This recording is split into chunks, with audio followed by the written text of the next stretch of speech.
Hai guys, selamat datang ke YouTube channel Mahawi TV. Aku dah lama sebenarnya tak buat video. Jadi hari ni aku nak share kat korang tentang pengalaman setahun menggunakan Toyota Vios. Okey, Toyota Vios ni bermula, hari ni adalah hari yang ke-365 selepas ianya keluar daripada showroom. Okey, didaftarkan pada 20 April tahun 2021. Hari ni 19 April tahun 2022. Jadi dia dah setahun. Jadi aku nak cerita kat sini tentang apakah penambahbaikan yang perlu dilakukan oleh pihak Toyota untuk memastikan Vios ini kekal relevan dan kekal bersaing dan menerajui kereta segmen B di pasaran Malaysia. Kita jumpa sebentar lagi.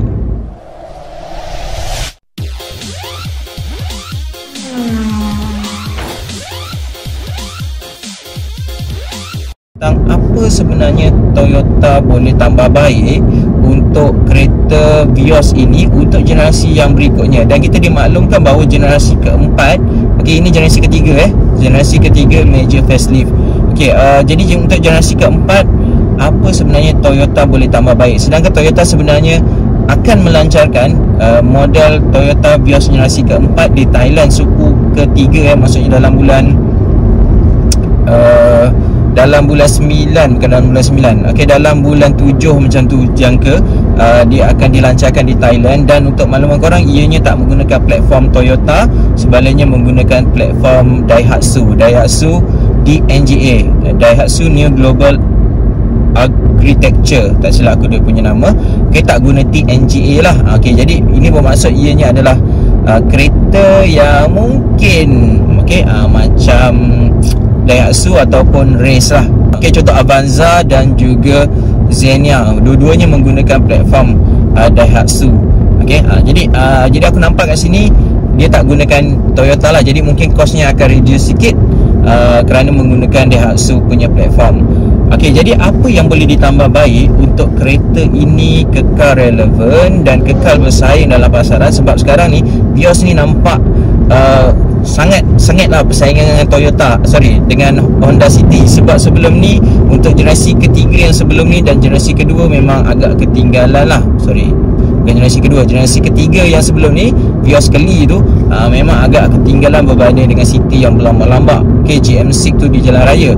Okey, kemudian bila masuknya facelift generasi ketiga ni, nampak dia dah kembali bersaing, dan ada kala dia leading, ada kala dia City leading. Okey, jadi apa sebenarnya yang boleh ditambah baik untuk Toyota Vios ni kekal bersaing? Okey, pertama dari segi kualiti binaan, aku rasa tak ada banyak isu, kecuali adalah masalah cat yang selalu dikomplain oleh pemilik Toyota Vios ni. Jadi tolong baiki kualiti cat, pastikan kualiti catnya baik, dan ia akan menyebabkan Vios ini menjadi satu package yang komplit lah. Sebab Vios ni dia punya NVH dia baik, kualiti buatan dia baik, dari segi kualiti pada aku tak ada masalah.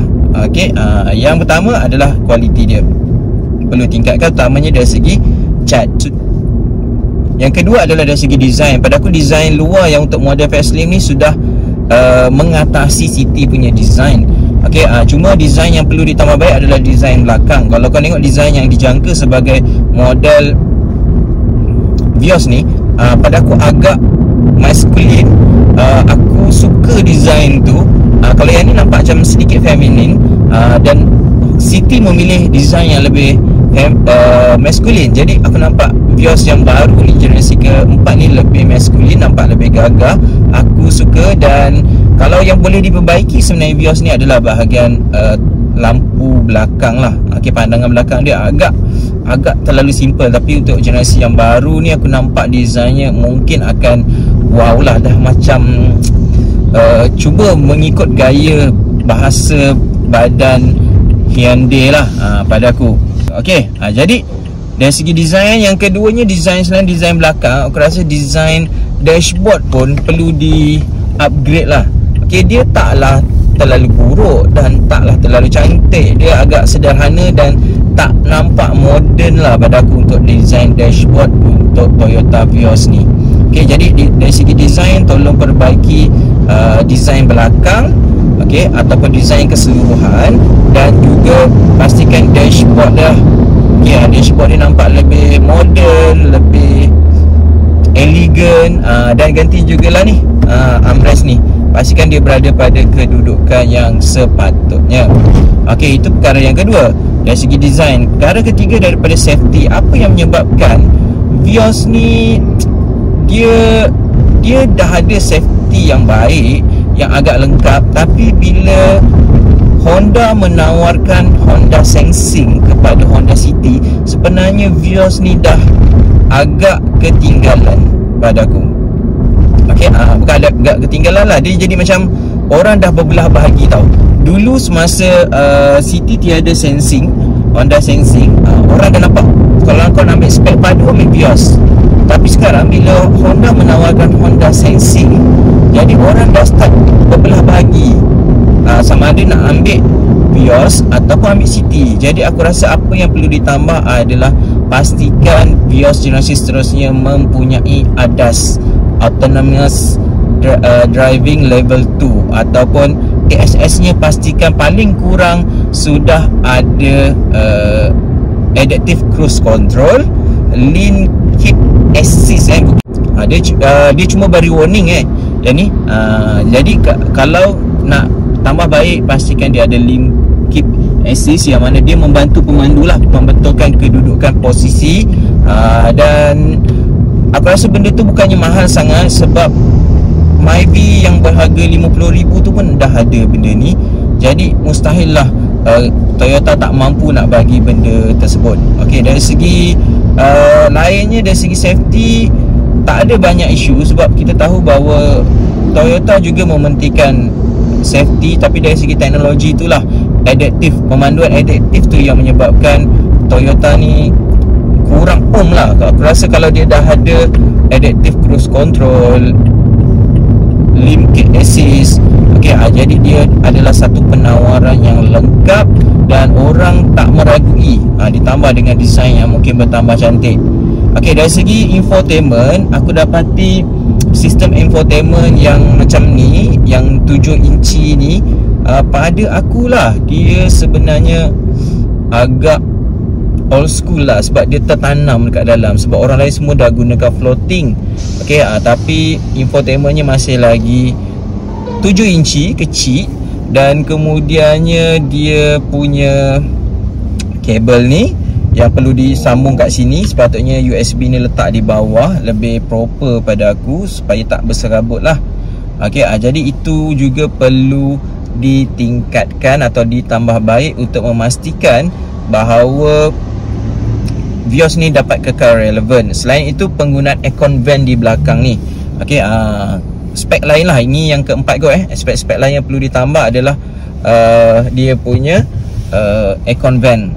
Okey, aircon vent ni semua kereta dah ada. Sepatutnya, walaupun sebenarnya aircon ni sangat sejuk, tetapi orang akan anggap tak ada ke aircon vent kat belakang. Jadi aku rasa itu penambahan yang wajar dan perlu untuk bersaing dan kekal bersaing. Walaupun aircon ni orang cerita tentang sejuk, okey, tapi sebenarnya kita sebagai pembeli akan rasa ada ke tak ada benda tu. Dia bukan tanya sejuk tak sejuk, dia tanya tak ada ke ada.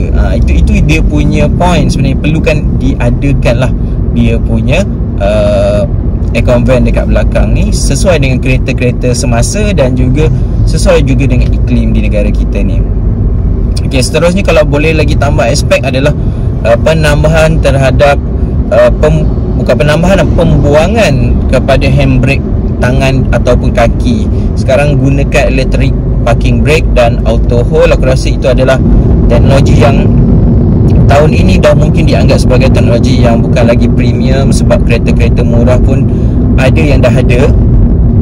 Aku mungkin merujuk kepada X50, tak adalah murah sangat. Maksud aku kereta-kereta yang seharga itu pun sudah ada. Aku rasa untuk Vios ni patutnya benda tu dah boleh dimulakan lah untuk kereta segmen B import ni. Biar orang yang ikut kita, bukan kita yang ikut orang lah.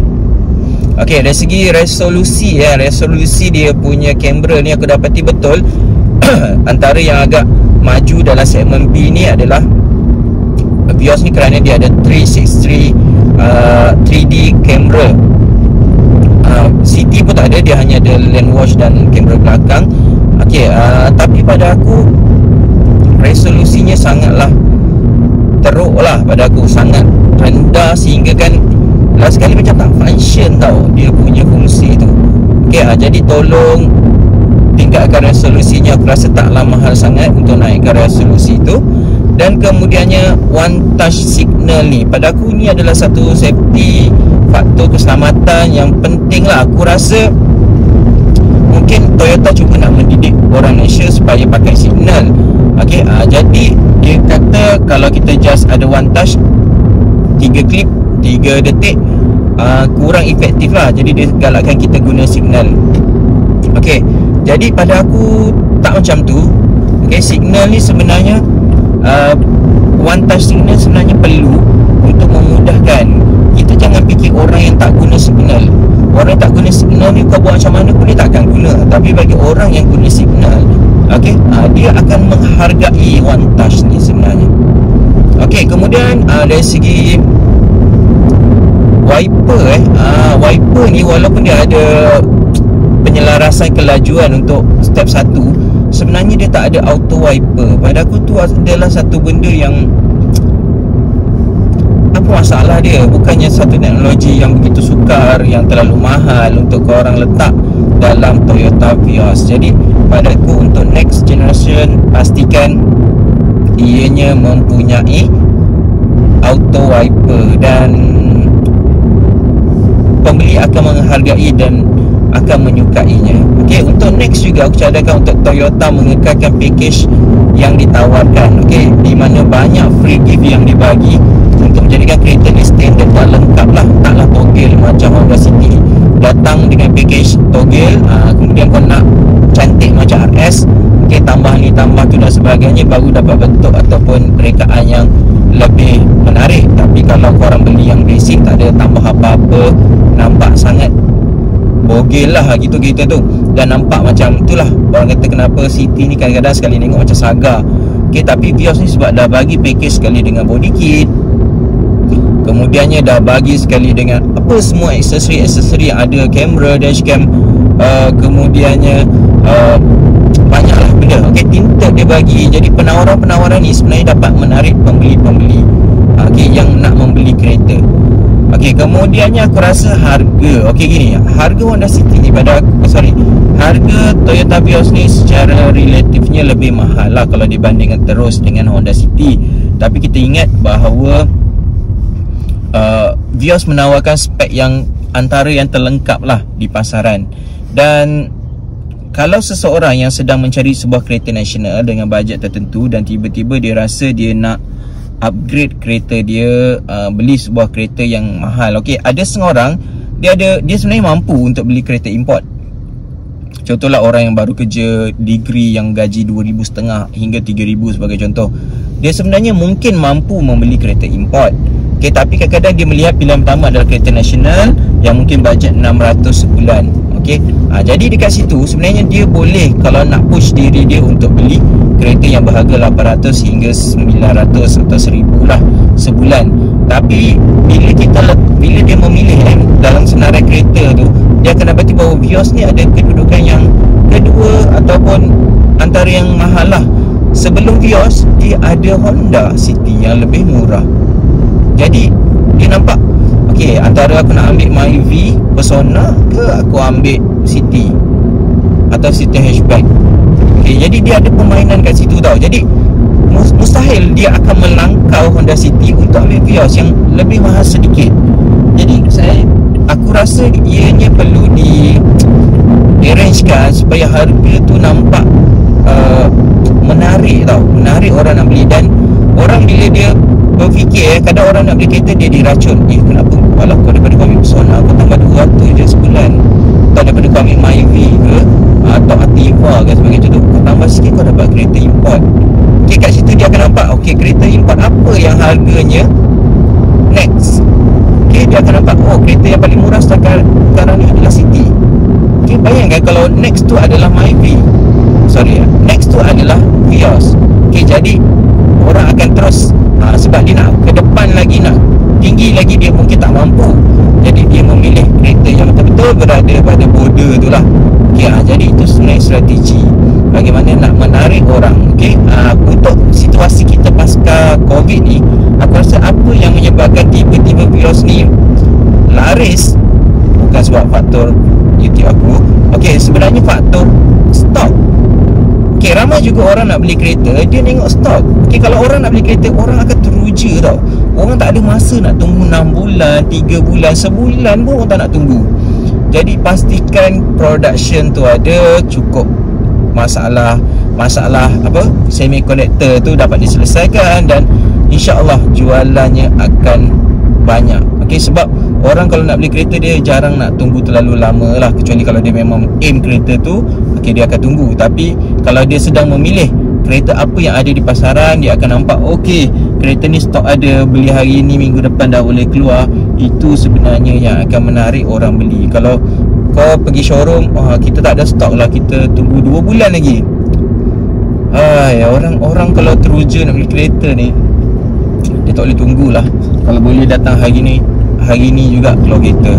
Jadi kenapa antara salah satu faktor kenapa Vios ni dapat bersaing dengan agak baik, sebenarnya aku rasa sebabkan Honda City punya stok dah habis, kemudian dia ada masalah semiconductor, jadinya orang terpaksa queue panjang.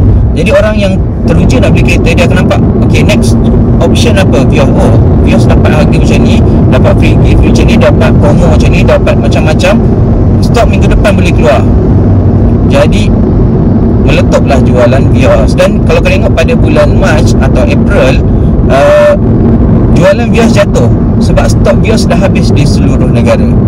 Kemudian jualan Honda City pula naik.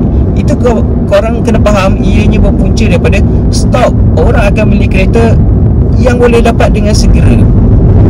Yang terakhir, aku rasa yang perlu dikekalkan adalah promosi untuk Toyota Vios ni adalah rebate. Toyota agak konsisten menawarkan rebate 4,000 sebulan, 4,000 untuk kereta ni, ataupun pernah sampai 5,500 lah, termasuk package free gift dan sebagainya. Dan ini juga baik sebab kalau aku secara peribadi, aku tak suka keluarkan modal duit aku, tabungan aku terlalu banyak untuk bayar down payment kereta. Aku rasa kalau setakat 1,000-2,000 untuk top up, untuk cukupkan 10%, aku rasa itu boleh lagi. Tapi untuk sehingga beribu-ribu, sampai 10%, sampai 8,000, 9,000 untuk aku keluarkan tabungan aku semata-mata untuk membayar down payment kereta, aku takkan buat macam tu. Jadi kalau sebelum ni Toyota menawarkan 5,500, kalau down paymentnya 9,000 sebagai contoh, ada 3,500 lagi. Kemudian mungkin ada rebate-rebate daripada SA.